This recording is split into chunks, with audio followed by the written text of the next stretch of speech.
Welcome to యూఐటీవీ. America చర్యలు రోజురోజుకు మితిమీరిపోతున్నాయి. ఓవైపు భారత్ను ఇబ్బంది పెడుతూనే మరోవైపు ఆఫ్ఘనిస్తాన్పై విరుచుకుపడుతుంది.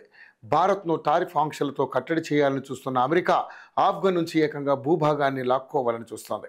ప్రస్తుతం అమెరికా తాలిబాన్ సర్కారు మధ్య అధికారిక దౌత్య సంబంధాలు లేవు.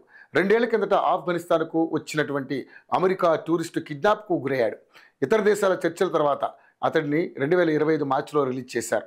అమెరికా ఆఫ్ఘనిస్తాన్ సంబంధాలను సాధారణ స్థితికి తెచ్చే దిశగా ప్రయత్నాలు చేస్తున్నామని గత వారమే తాలిబాన్ సర్కార్ ప్రకటించింది. దీంతో భాగంగా పరస్పర ఖైదీల బదిలీలపై అమెరికా రాయబారితో ఒప్పందం కుదిరిందని వెల్లడించింది. ఈ సంప్రదింపుల ఫోటోలను తాలిబాన్ ప్రభుత్వం విడుదల చేసింది.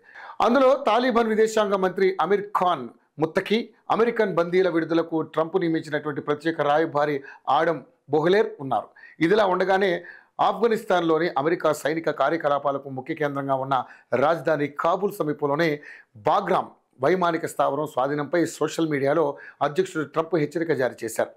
రాజధాని కాబూల్కు ఉత్తరాన ఉన్న బాగ్రామ్ ఆఫ్ఘనిస్తాన్లో అతిపెద్ద వైమానిక స్థావరం. 2 దశాబ్దాల తాలిబాన్లతో యుద్ధంలో అమెరికా సైనిక కార్యకలాపాలకు ఇది ప్రధాన కేంద్రంగా ఉంది. 4 ఏళ్ల కిందట అమెరికా సేనలు ఆఫ్ఘన్ నుంచి వైదొలిగాయి. మళ్ళీ ఈ స్థావరాన్ని తిరిగి ఇవ్వకపోతే ఆఫ్ఘన్ తీవ్రమైన పరిణామాలను ఎదుర్కోక తప్పదని ట్రంప్ హెచ్చరించారు. ఆఫ్ఘనిస్తాన్లోని బాగ్రామ్ వైమానిక స్థావరాన్ని అమెరికా నిర్మించింది. దానిని తిరిగి మాకు అప్పగించకపోతే చెడు జరుగుతుందని ట్రంప్ తన సొంత సామాజిక మాధ్యమం ట్రూత్ సోషల్లో పేర్కొన్నారు. ఈ బెదిరింపులపై తాలిబాన్ల రక్షణ శాఖ చీఫ్ ఆఫ్ స్టాఫ్ ఫాసిహుద్దీన్ పిత్రాత్ స్పందించారు. కొంతమంది రాజకీయ ఒప్పందం ద్వారా బాగ్రామ్ వైమానిక స్థావరాన్ని తిరిగి చేజిక్కించుకోవాలని భావిస్తున్నారని పరోక్షంగా ట్రంప్ వ్యాఖ్యలకు కౌంటర్ ఇచ్చారు.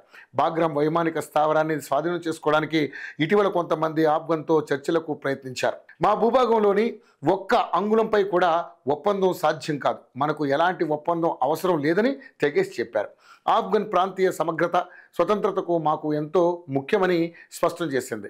ఇక చైనా సమీపంగా ఉన్న ఈ స్థావరాన్ని వదిలివేయడంపై ట్రంప్ పదే విమర్శిస్తున్నారు. బ్రిటన్ పర్యటనలో ఉన్న ట్రంప్ అమెరికా దానిని తిరిగి తన ఆధీనంలోకి తీసుకోవాలనే ఆలోచనను బహిరంగంగా లేవనెత్తారు. ఇక జో బైడెన్ అధ్యక్షుడిగా ఉన్నప్పుడు అమెరికా దళాలు ఆఫ్ఘన్ నుంచి వెనక్కి వచ్చాయి. కానీ 2020లో ట్రంప్ హయాంలోనే తాలిబాన్లతో ఒప్పందం జరిగింది.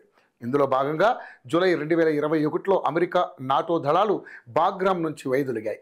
ఈ స్థావరం నుంచి వైదొలిగిన కొద్ది వారాల్లోనే ఆఫ్ఘన్ సైన్యం కుప్పకూలిపోగా తాలిబాన్లు పట్టు సాధించారు. గతంలో B-52లు, బ్లాక్ హాక్స్లు ఉన్న ఈ స్థావరం చైనా నుంచి ఎదురయ్యే ముప్పు పర్యవేక్షణ సహా అమెరికా వ్యూహాత్మక ప్రయోజనాలకు కేంద్ర స్థానంగా నిలిచింది. ఇక తాలిబాన్లు కూడా చైనాకు ఎలాంటి సంబంధం లేదని తేల్చి చెప్పారు.